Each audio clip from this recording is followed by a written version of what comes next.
반갑습니다. 제 소개를 다시 한번 간단히 하면은요, 저는 올 3월에 5학년이 되는 아들을 둔 아버지이자 수학 공부방을 운영하고 있는 수학 선생님입니다. 제가 지금까지 초등수학 아무나 가르치면 안 되는 이유 두 가지에 대해서 말씀을 드렸습니다. 혹시 두 가지를 못 보신 분들은 먼저 이 두 가지를 보고 난 다음에 제 동영상을 보시는 게 좋을 거예요. 자, 아무나 가르치면 안 되는 이유를 말씀을 드렸으니까 오늘 이 시간에는요, 그렇다면 초등수학 어떻게 가르쳐야 되는지, 다시 이야기를 하면 어떻게 가르치는 선생님한테 공부를 해야 되는지, 그거에 대해서 말씀을 드리도록 하겠습니다.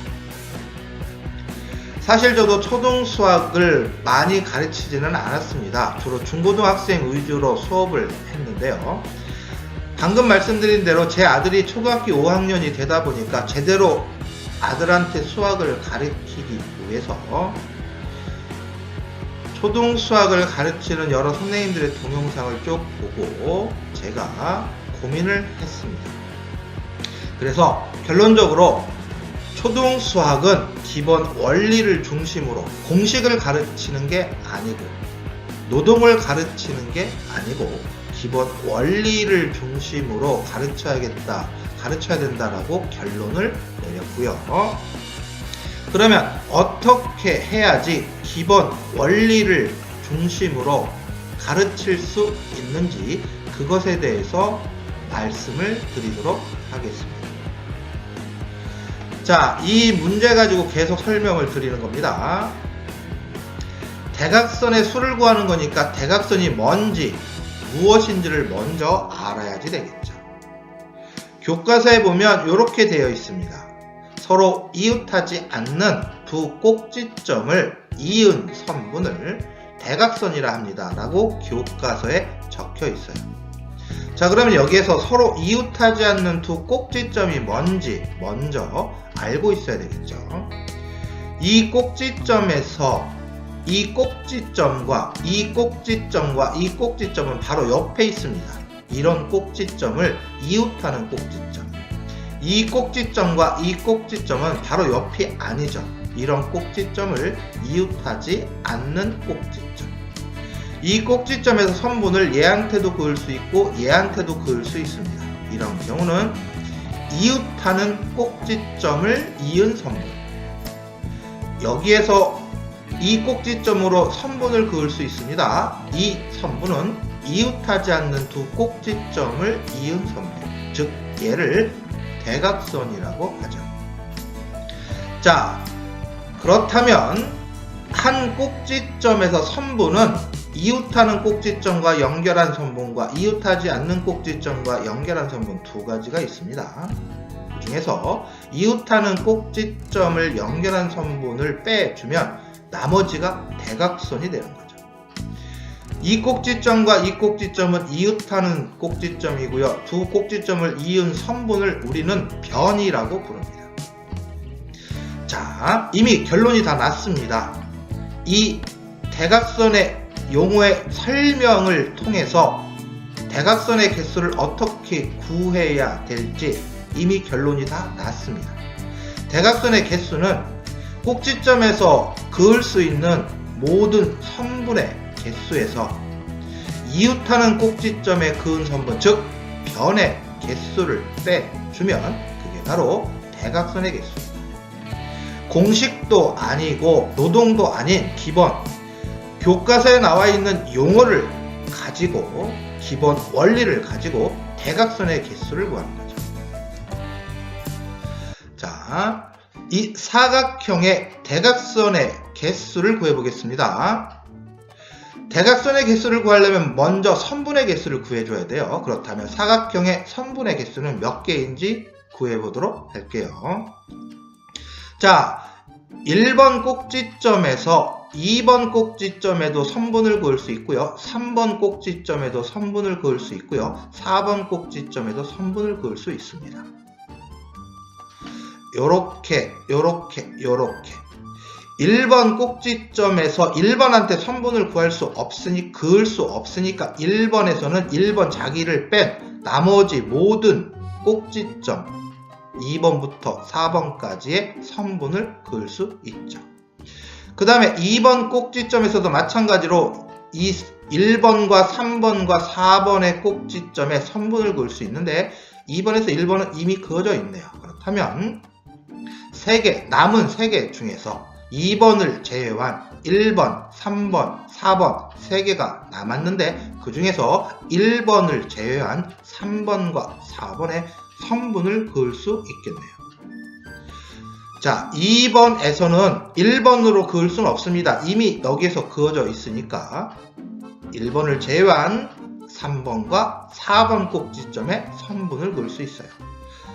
1번에서 그을 수 있는 선분의 개수보다 2번에서 그을 수 있는 선분의 개수가 하나 줄었네요. 자, 이번에는 3번에서 선분을 긋겠습니다.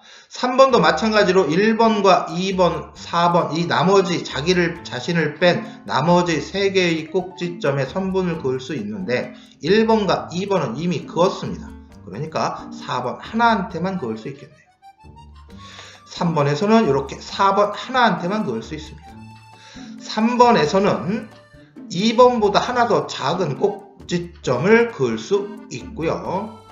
4번에서는 이미 다 꼭지점이 그어져 있으니까 마지막 꼭지점 4번에서는 그을 선분이 없네요. 그래서 1번과 2번과 3번에서 그을 수 있는 꼭지점의 선분의 개수는 3개, 2개, 하나 해서 총 6개가 되고요. 선분의 개수 6개라는 걸 찾았으니까 거기에서 변의 개수 4개를 빼서 사각형의 대각선의 개수는 6 빼기 4, 즉 2개라는 걸 우리가 간단히 기본 원리를 이용해서 대각선의 용어의 뜻을 이용해서 사각형의 대각선의 개수를 간단히 구할 수가 있겠네요.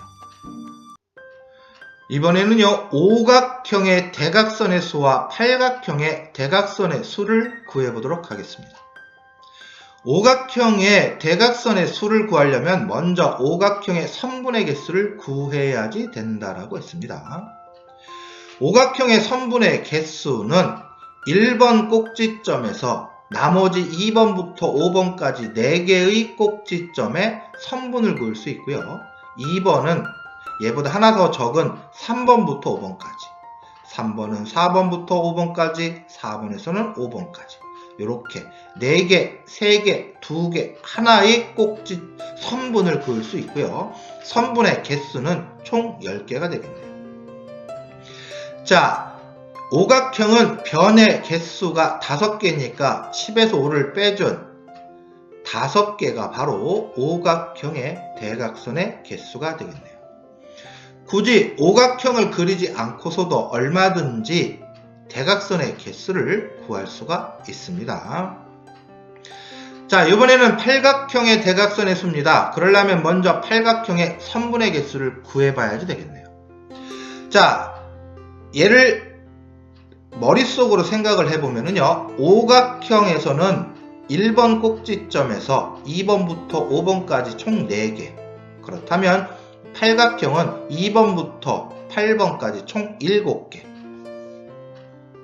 그 다음에 2번 꼭지점에서는 점점 하나 적은 선분을 그을 수 있고요. 팔각형에서 그을 수 있는 총 선분은 28개가 되겠죠.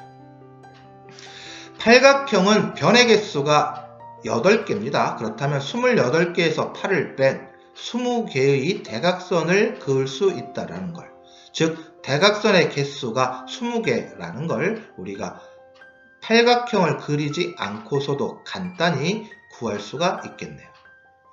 자, 대각선의 차를 구하는 거니까 20에서 5를 뺀 15를 이 문제 답으로 해주면 되겠네요.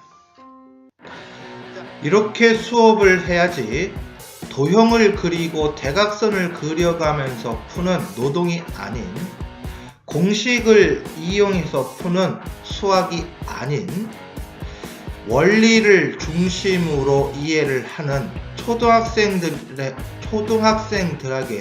적합한 수업이 된다는 것을 이야기 드리고 싶은 겁니다.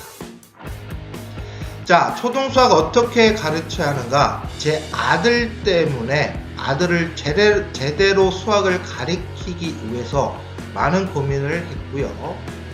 그리고 이렇게 동영상까지 만들게 됐습니다. 기본적으로 원리를 중심으로 가르쳐야 된다. 그런 선생님한테 배워야 된다라는 말씀을 드리면서 동영상을 마치겠습니다.